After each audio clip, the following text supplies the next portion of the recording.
Right, so good evening for those watching this live, or good day, or wherever you are in the world watching this. Um, we've got Andrew Harrison and myself talking about his recent book, Caen, Cobra, and Confusion. I think it looks great, Andrew, and having read it several Yes. times, it's definitely packed with detail. So we're going to try and kind of uncover some of that in this call, and obviously leave some to the imagination as well. Before we do, just a quick introduction to Barnthorne Publishing. We're an independent publisher who's been going about 18 months or so, formed by myself and Neil Thornton. And we've got about 50 or so authors in our stable at the moment, mainly military history, but other subjects covered and are continuing to come on at new genres. So yeah, we've got a great set of authors, and we love sharing their books with you in this way, and through other channels. And Andrew will be appearing shortly on the World War II podcast on the 1st of March. And indeed on some other routes that we're working on. So watch this space. So, Andrew, that's enough for me for now. Tell us a little bit about yourself, your background. Not really very much. So I'm not a would be or has been spy or anything like that. I'm 57. I know hard to credit. I know. Um, I up until recently I've been more an amateur historian rather than a trained one, which trained sounds very grand. But I had the chance in 2021-22 to go back to education. So that's what I did. So I went to Huddersfield University, or University of Huddersfield, because they do like to big themselves up. And I did the degree which the book is based on. And it was a little bit odd, I must admit, because my supervisor was a German called Sander von Lunen, who was very, very patient, but it did seem odd sometimes talking about. It felt a bit like that song "Don't Let's Be Beastly to the Germans." But he was very understanding, and he wore his patient face at times, and we got through it. And so yes, that's my. Currently, I work in the public sector. I can't tell you what. It sounds grander than it is, but it's not. So yeah, that's me in a nutshell. I used to be before all this many moons ago.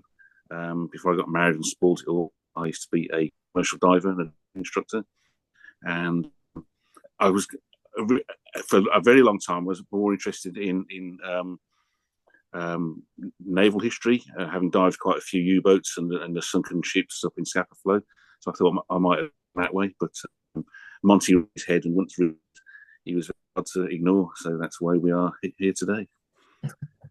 Fair enough. And so, obviously, when you, I guess, what took you to study the military history degree? Um, we're boring with the details. I remember 2021-22 was just after the COVID lockdown. So the job I was doing at that time wasn't doing anything for me. So my wife said, "Why don't you go to see education and do something you want to do?" And so that's what I did, and that's how I ended up doing it. As regards to the actual subject, it was one of those things that I kept on coming back to time and time again about, why is it that so many people think Monty is either good or bad. He's very farm or Marmite. People either like him or loathe him. There's no happy medium, which probably quite pleased Monty. If Monty was around today, he'd probably like to be hated or loved. I don't think he'd care one way or the other, to be honest with you. But as long as someone had strong feelings either way, I just wondered why everyone have these very fixed ideas about the man. So, and I picked up on the We Have Ways podcast that was going on, and I asked a question which managed to get answered between all them yanks, and basically I'm saying, was it ever likely that Caen was going to be reached on day one?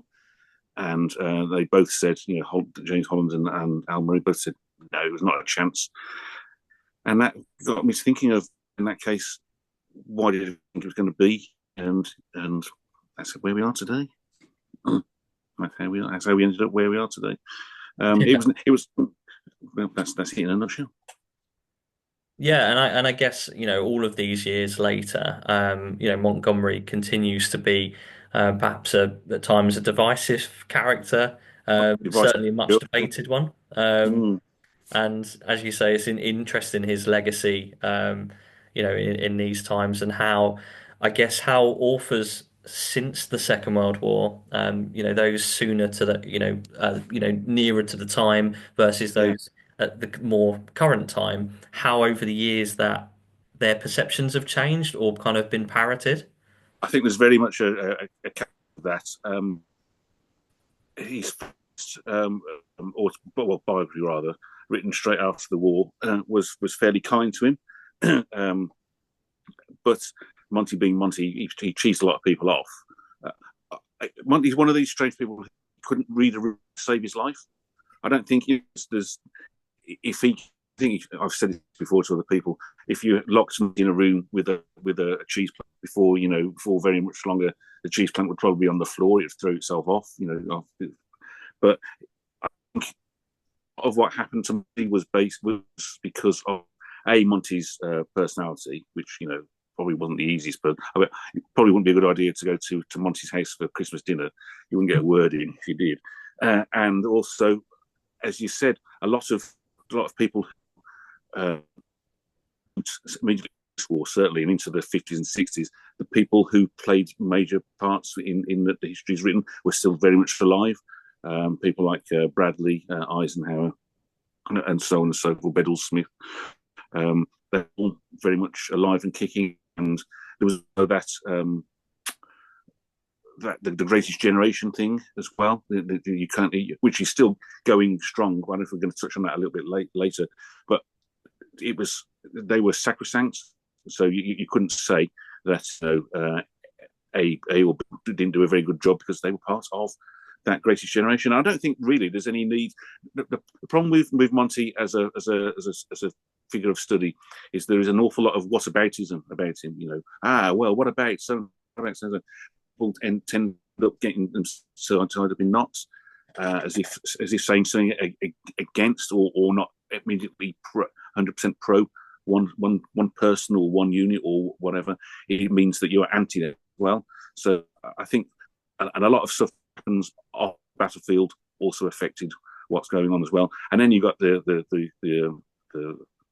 people in universities and whatnot jumped on the bandwagon, the academics. And I think it was hard once that train had been running, hair had been set running to try and turn it back again. He has his moments when people say, well, what about? But yeah, I think Monty is a victim of his own personality and the fact that he's such an easy target, and he was.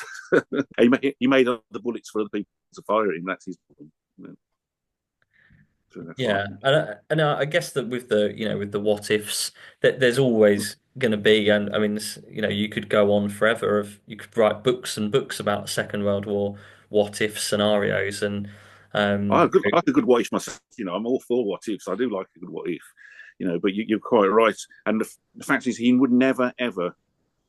And again, I don't know if we're going to touch on this a little bit later, but he would never admit to a mistake, or if not a mistake, then he wouldn't defy. He was capable of doing so. It's just that it definitely went against the grain to do so. And had he just taken a step back and taken Eisenhower and Tedder as well into his comments, sort of like D+3 or 4, and said, well, this is the way it's going to be, I think he would have drawn a lot of poison. I don't think Tedder would ever have liked him, to be quite honest with you. But he might have explained it himself more fully to Eisenhower, and that would have taken some of the heat off of Monty. But it wasn't Monty's way of doing it. So there you go. But it's yeah, kept the rest of us in study for years, hasn't it? indeed. So I guess on to the man himself directly. How would you describe him to someone who hadn't heard of him or wasn't aware of him? I think he was very, very full. I think he was very full of himself. I think he studied the art of war.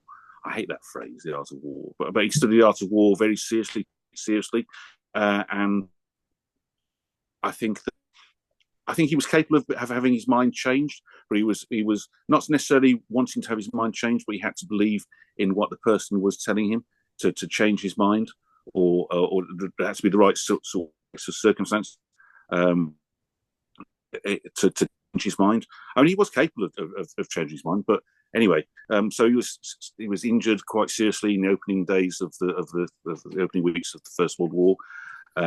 He was really badly injured. Left out in no man for a while. They mean shot through the lung, and that was his. That once he recovered from that, that was the end of his active career, frontline career. But he became a very good staff officer and trainer of men. We carried on after the First War, and I think, like a lot of people of that generation, senior officers of that generation, it left its mark on him. And so when he eventually, fast forward to 1938, started to look as if war was beginning. I think he was very fixed in his ideas of how to get the best out of conscripted men. That's sort of illustrated, I think, by he was a general in charge of West Riding Division in the 20s and early 30s, and that was a TA unit, and it struck him that it was all very well because he only had his men under him for like a 2-week camp and several weekends. So it occurred to him that it was pointless drilling them literally day in day out during camp, but to teach them the things that they actually need on the battlefield. And while drill and whatnot is a useful thing to bring unit cohesion and get people to act as one, he learned there and from his days during the First World War, that pretty much set the tone for the way he thought how to deal with I would say non-professional soldiers, but there were Steve Ambrose or citizen soldiers.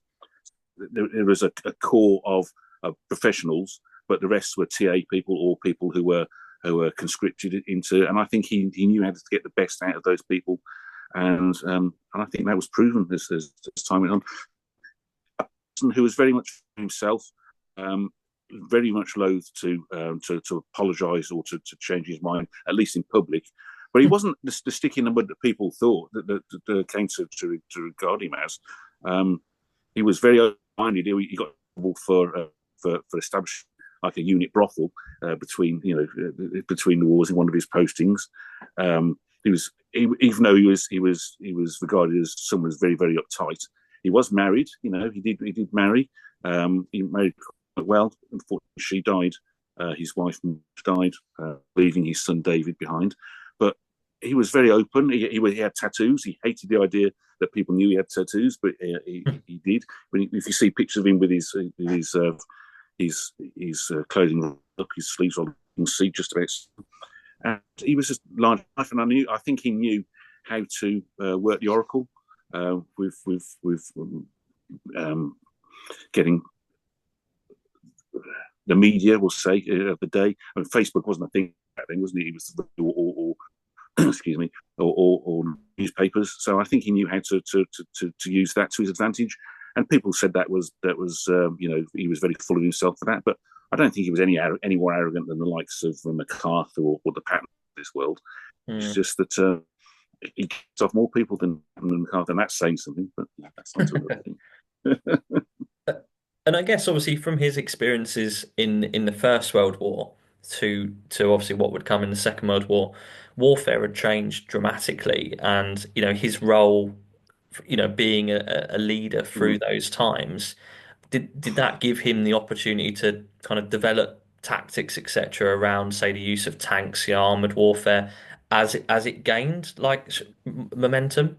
I think so. To Angus the other week on World War II TV, he raised the interesting idea that because Monty hadn't been frontline in the last definitely the 100 days in 1918 and the time leading up to that, you could say, which never occurred to me before, he was sort of out of the loop from those last 100 days with unlike the way General Monash was of the Australian Expeditionary Force. Monash was an early proponent of combined arms, mixing artillery with tanks and soldiers. So I think Monty was possibly a little bit behind the curve on that from point of view. But once he got to grips with that, it has to be said probably post-war, immediately post-war, But I think he was a great motivator of men. Artillery wasn't a stranger to him, but armored units, which was new to a lot of people. Let's face it, the tank had only come into use in 1916 in the Somme. But I think once he got teeth into that, I think he was he knew to utilise tanks not in penny packets, but in units and in support of men on the battlefield as well. So not like the French, for example. I'm not knocking the French, because they had some really brilliant tanks, like the Char B. They used them in small penny packets, sort of like the Germans did later on in Normandy, if you like that sort of thing. So instead of utilising in fixed battalions or divisions, use them to support, rather like the Japanese did in the Second World War as well. So. But once he got the idea under his belt, I think he ran with it and he knew how to integrate it with what he did know. So yeah, he was good at that sort of. Yeah, I think that kind of goes back to, Guderian, punch with the fist, not feel with the fingers Yes, kind of philosophy. very much. So obviously, I'm going to say when writing this book, but it obviously was a prior piece. When you were writing the piece, how did your perception of Monty change during that time, like from prior? It did to a certain degree. I mean, I've other people as well. So if anyone listening to this has heard me say this before, apologies. But I'm sort of aware of Monty's failings, but not overawed by them, because everyone has their their failings, their peccadillos. But I think Monty, one of the things that not necessarily with Normandy, but he had this famous thing when he was appointed as commander of land forces. He in one of his meetings he said, "I need no paper." So he was, if somebody wanted to tell him something, then they had to tell him something to his face, sort of thing. He said, "I don't mind people phoning me up or writing to me directly, but or excuse me, or speaking on telephone, but I really do read no." I'm paraphrasing. That's the gist of it. He left a lot of the planning to. He painted the broad picture, and then left much of the planning to his staffs, and then reviewed it, and then presented it in Normandy's case in the two meetings. But I think that, especially post Normandy, I think he was very easily. And I've got to be careful what I say here, but I think he was, because he read no paper. I think he had the capability of being, I'll say, taken in to a certain degree, people who were proselytizing about the new next thing, and I think that's where Arnhem comes into it. Excuse me. A lot of stuff that happened that has affected Monty's leg is necessarily from El Alamein or Italy or Normandy. It's the whole thing, and I think that if he was attracted to something because so in the moment, once he'd attracted to something, I think it was easy for him to let go of whatever it is he was championing and leave it to the planners. And I think Arnhem is a classic example of that. He fought tooth and nail to mention it. It was sanctioned. Left it to the planners, the likes of Brett and Browning, to do the actual planning, and he sort of took his eye off the ball. So even though he had a reputation for being a stickler for detail, I think, I'm not sure if it's fair to say he quickly got bored, but because he had so many other things on the go at the same time, I think he put a lot of faith in planners more so than he should have done, or at least he should have got someone in to oversee it and then tell and then going as well as possible. I think he relied probably too much on Freddie de Guingamp, his chief of staff, and Freddie was in not of good health as the war progressed, and I think that when he dropped his greatest clangers, like during the Battle of the Bulge, when they just took the decision to pull out of Saint-Vith. I think he relied too much on Freddie to keep him on the straight and narrow. Not that Monty would have ever admitted that, but I think it's interesting that when Freddie wasn't his best, then Monty certainly wasn't at his best from a perception point of view. So that's just one example of how my perception of Monty changed over the time. Yeah, and I guess that does say a lot about his leadership style, in giving his subordinates quite a lot of room, Mm. to put their kind of their touch on things. Um, Obviously when it goes right, then brilliant, he's brought the team into the Yeah. game. But when it goes wrong, well, he should have been on him, he should have been changing it. And I think, as you say, if some of the battles that Monty were hypothetically in a different order, the Mm. perception of his legacy perhaps would be different. If he ended on Alamein as opposed to, pretty much starting on it, Yeah. that might, I don't know, you're only as good as your last performance type thing. Exactly. And I think if he hadn't have been picked for, if they, let's not forget that Monty was quite lucky, if you want to call it in a way. He wasn't the first pick to be chief of Eighth Army because Churchill wanted Scott, Strafford got to be in charge of. And he was actually appointed, but then he got shot down on his way to Alexandria. Mm. That's one of those what if type things. What would happen there? I think they'd have been. I think the Germans would have beaten them, whether or not they'd have got to another. But and likewise, when it came to appointing who was going to be in charge for Normandy, Alexander was Churchill's top pick. It was Alan Brooke who fought tooth and nail to get Monty in, and I think if Monty had not picked for Normandy, then he would have been a general who was lucky in one battle. Because let's face it, he didn't do terribly well in Italy, as he said. I know not many people did because of terrain and so on and so forth. But I think he'd have been sort of like a military one-hit wonder thing. But he was lucky in that respect, and he got his chance, and the rest is history. Indeed. So I guess in terms of talking about the book and the kind of form it takes, do you want to just give us a bit of an overview of how you've set out the book?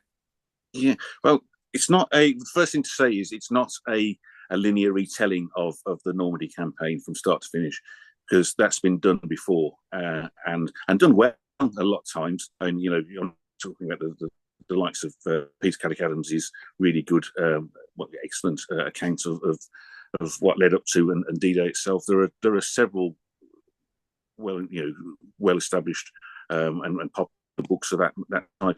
What I've tried to do to pick why it was that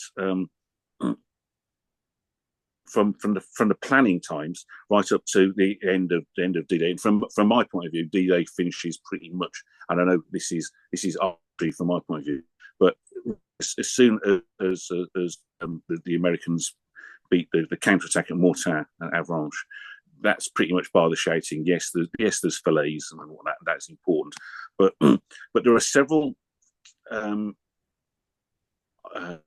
happenings between the planning and that point that need and should have the ability to be looked at again with fresh eyes.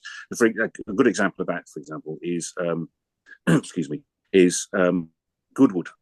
So widely seen by many as a disaster.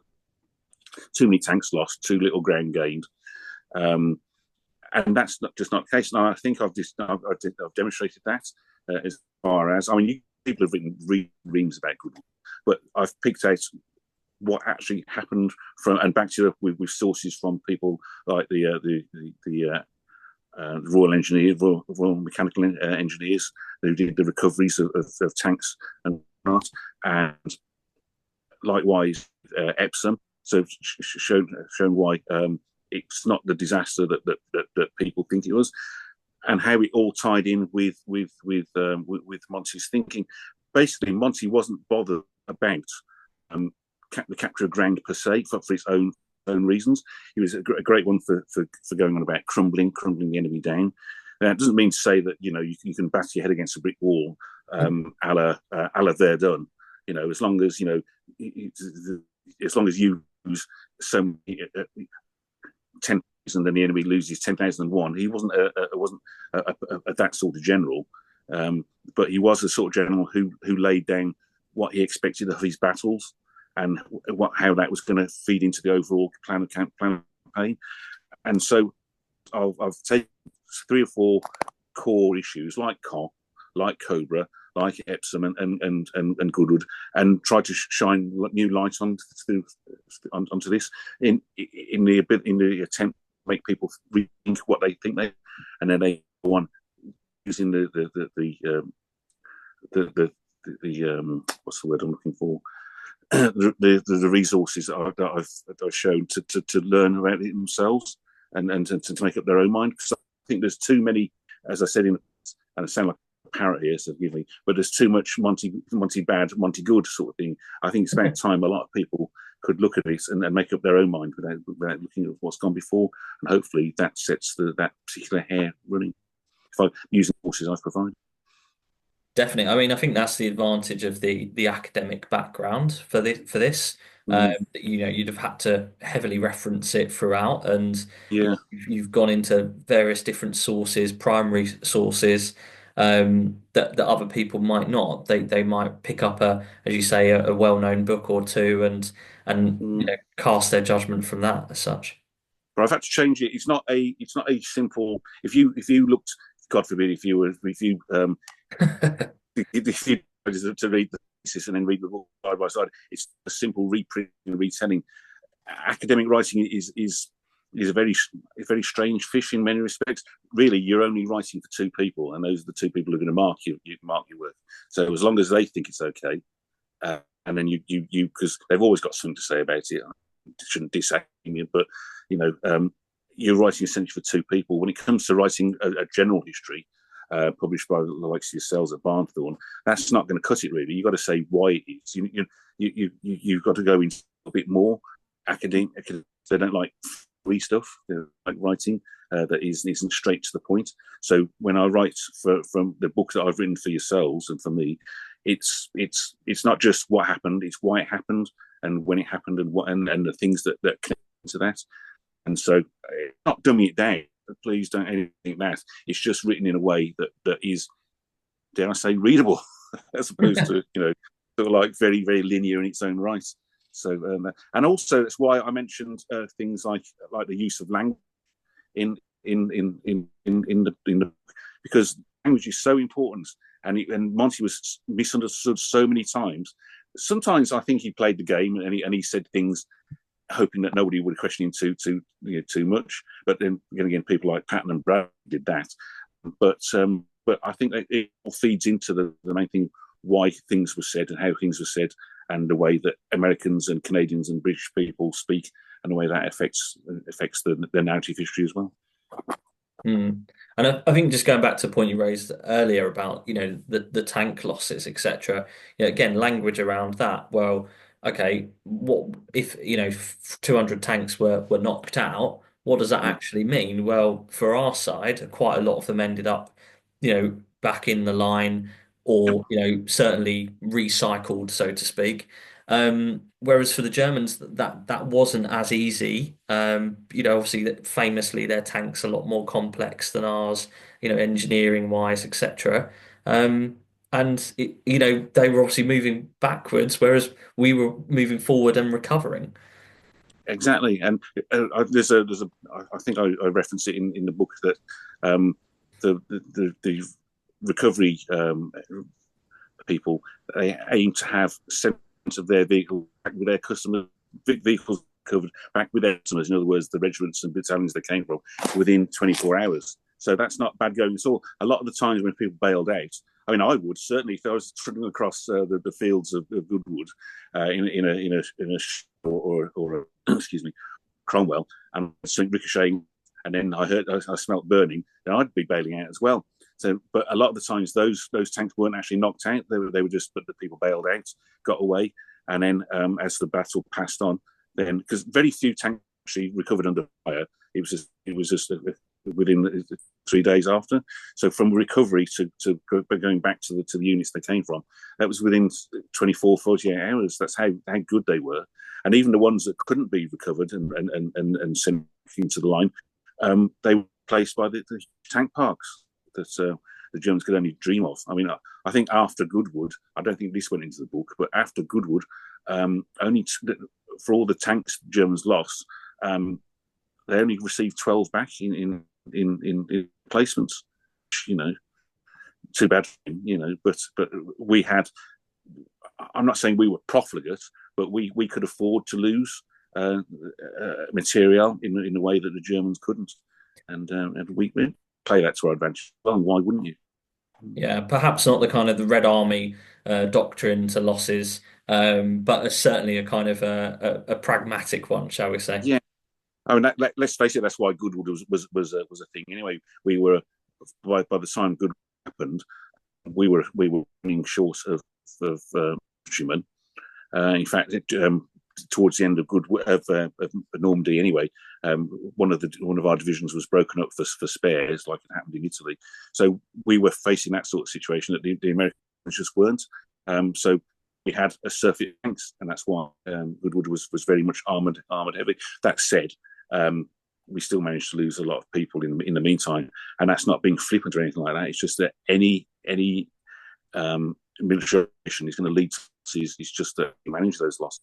And Monty was really aware of that as well. If he could avoid losing men, then he would do so, and that's why it feeds into this whole steel not flesh sort of approach to the fighting the war as well. Bill Williams, his chief intelligence, I think, coined that idea or that phrase rather. But it was very much the people under Monty's command, and that includes the Americans and Canadians as well. John Buckley wrote that book, didn't he? Monty's Men. I think from a battle fighting point of view, everyone under Monty's command, regardless of nationality, they were Monty's men. He did his best, his level best, as far as the general could, to prevent casualties. It didn't always work, of course, but yeah, I think that's he the shadow of Passchendaele of the Somme weighed heavily on him and people like him, and I think that's reflected in the way that he fought the battle. Yeah, and I guess reflecting on that, perhaps, his how he was viewed by the kind of his subordinates Mm. was perhaps more favourable than he was perceived by oppos, and indeed above. To a certain degree, yes. I think interesting as well that the further away you got from Sheaffe, the more the more people were willing to give him the benefit of that and to like him, as far as anyone liked Monty. But the closer you got to Sheaffe, then the more anti-Monty people. But again, that's a little bit down to the use of language as well. When excuse me, when Monty spoke of we're going to set the battlefront ablaze, we're going to do this, we're going to do that, and you do the other. He was very, very positive, but we should expect, because he's not going to say, well, we might get through today. We might use 300 or 400 tanks and 10,000 men, and it might do some good. I mean, who's going to fight for that reason? So he was very upbeat, and sometimes people read into it the other things. Prior to Goodwood, Monty asked for heavy bomber support, and again saying that we're going to set the front alight. And Eisenhower and Tedder got really giddy about that. So they said, well, they're obviously expected bigger things than was intended.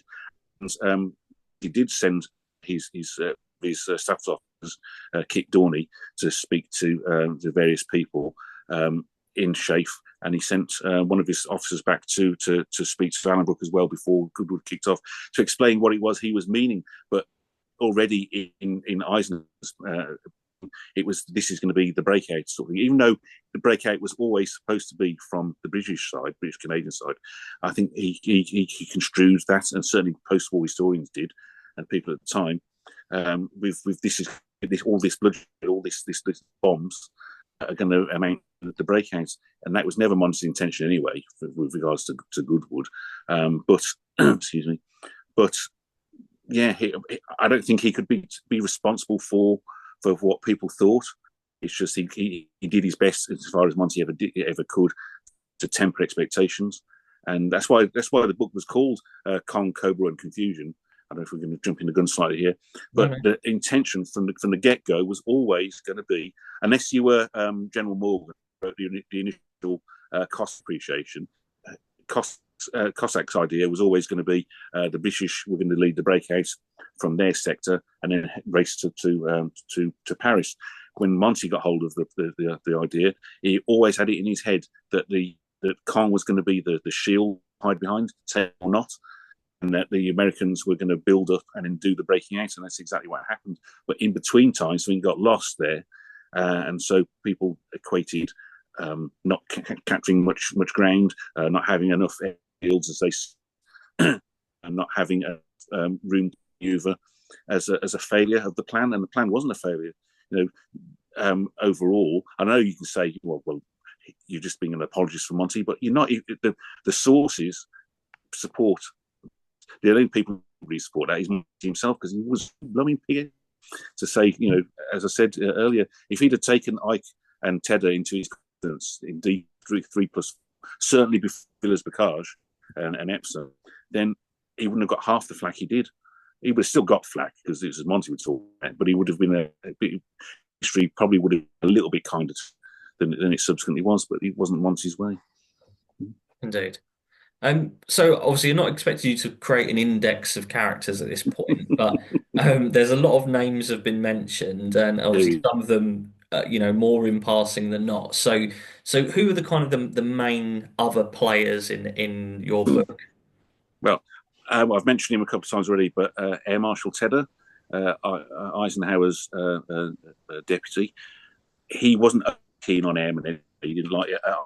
He wasn't overly on the army officers anyway, and the more senior they got, the less he cared for them.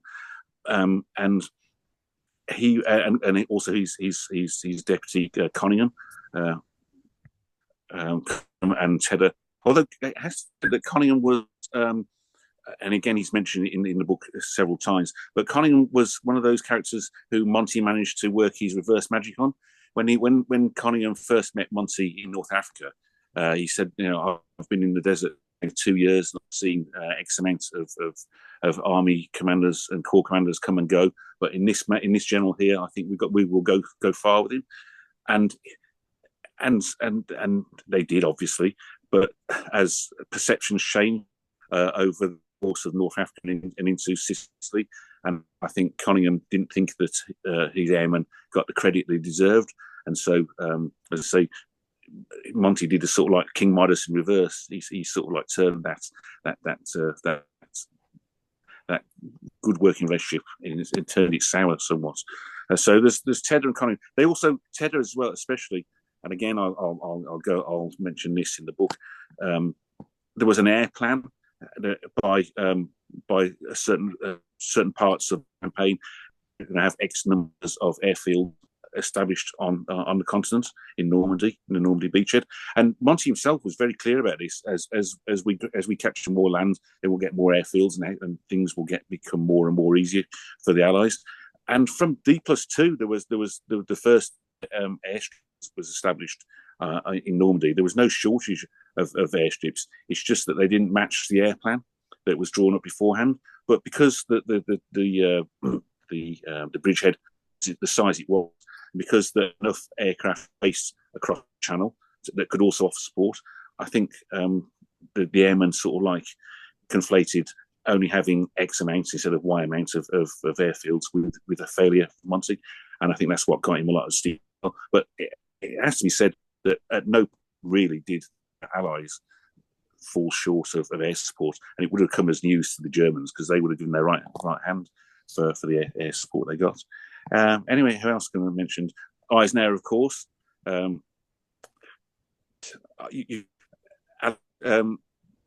Alan Brooke once said to General Simpson, says, "My heart bleeds when I think of Eisenhower, when I think of Ike and Monty." He says, "I've had to deal with Monty for the last years, and his relationship with Allies is simply awful."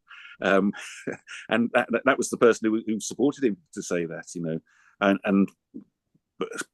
but I think Eisenhower had so many things on his plate that it was difficult for him to keep focused. the point when he became Supreme Commander from September the 1st onwards. But I don't think anyone can really criticise him up until that day, and certainly not after. He just had so many plates spinning at the same time. Patton, of course, Patton in everywhere, doesn't he? And Patton meets Little Hart midway through June, and on the British side of the Channel, and he has a dig at Monty, that, well, the Americans doing all the capturing and this, that, and the other. And to his credit, Little Hart, who was again one of these friends who fell out with Monty, he did say, well, the plan all along, I'm paraphrasing here, was to have Caen as the shield around which else will fall, and when it comes to your turn, the breakout will be so much easier, and so it came to pass. But Patton was very much like Monty in many respects. He liked the sound of his own voice. He liked to self-publicise. Yes, and before I go, Alan Brooke as well. He plays a massive part. I think he, more than anyone else, he probably kept Monty in his job more than Freddie de Guingamp even. But as I said, someone else has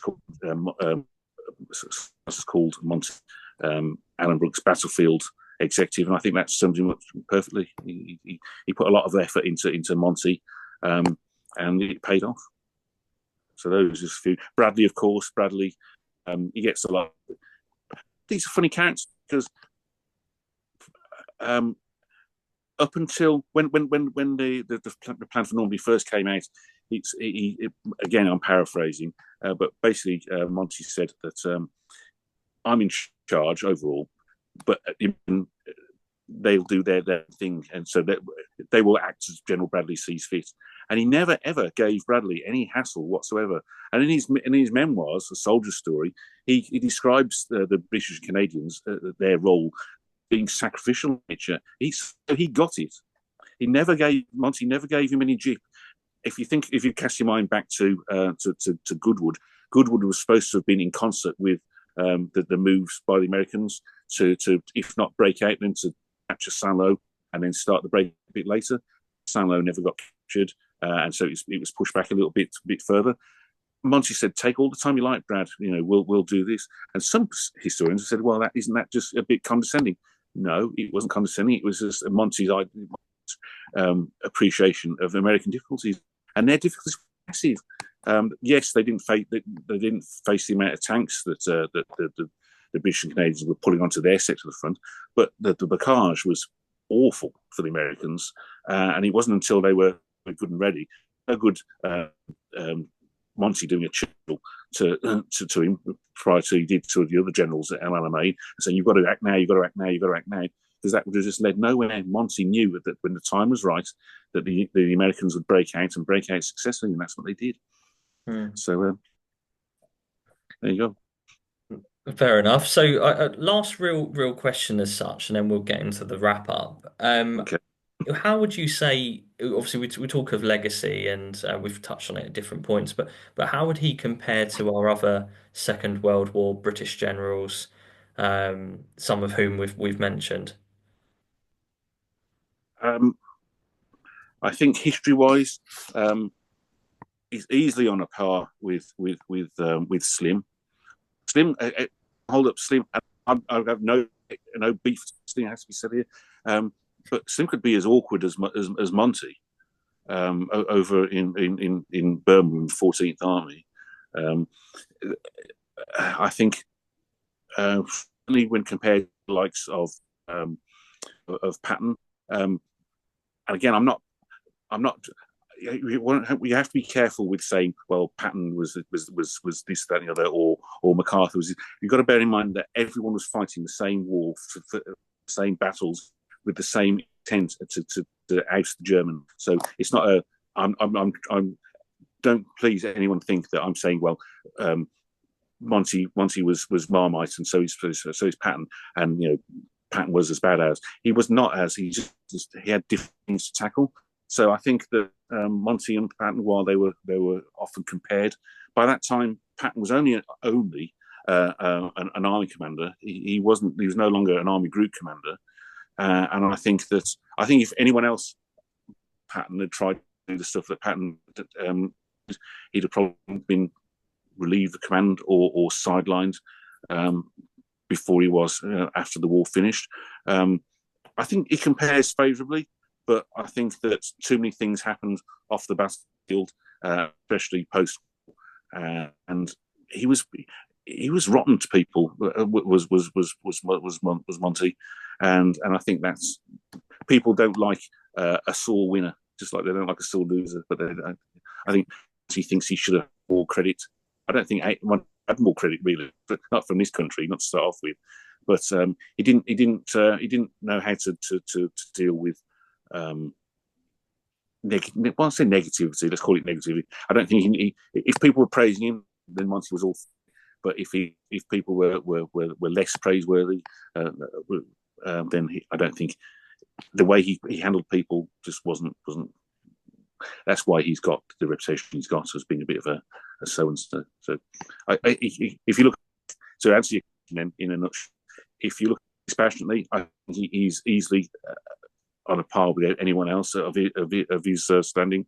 It's just that what happened post-war. Yeah. Perfect. So we'll leave Monty to be for now, although you might bring him up again in this next question. Have Okay. you any future plans for writing? Well, when I first started writing many moons ago, I wrote what was supposed to be a trilogy about the French in Indochina, but that trilogy is a trilogy of one. Things got in the way. So that's the sort of like my lottery win, sort of like go back to that because I'd have to I'd have to hire a translator. My French is just shocking. It makes schoolboy French sound perfectly brilliant. But I do have an idea for. Well, I've got two ideas. One's a bit niche, and one's a bit less so. The niche one is a look at the Royal Naval Division from the First World War. We British did more sailors than they needed, so we put them in the front line. So that's that one. Another one is the Battle of the Atlantic, book from 1943. When you really look at lots of accounts of the Battle of the Atlantic, it's sort of like the convoy battles of ending May 1943, and that was it. Well, by the shouting, as if nothing really interesting happened. But loads of things really interesting happened. Not least of which was the inshore campaign when the Germans started playing slightly differently. I mean, they still don't get that, but it's very interesting. Most accounts of the Battle of Atlantic has just glossed that period out. So I'm still thinking about that. So we'll see where that goes. Oh, it all sounds very intriguing. So you're gonna have your work cut out, that's for sure. Yeah, either So that will be divorced. So what I'm going to do, I'm just going to do the kind of the closing housekeeping, and then Yeah, our live audience, I will give you the opportunity to ask questions once I've stopped the recording. okay. So thank you all for watching. If you haven't already, you can buy the book on our website, which is barnformpublishing.co.uk. It's also available on Amazon, which is particularly good if you're an international customer, because it will probably be cheaper for you from a postage standpoint to do that. But if you want to reach out to us, please do submissions at barnformpublishing.co.uk. So thank you very much, Andrew. It's been fascinating. Great to talk My to you as pleasure. always. Thank And I will stop the recording. you.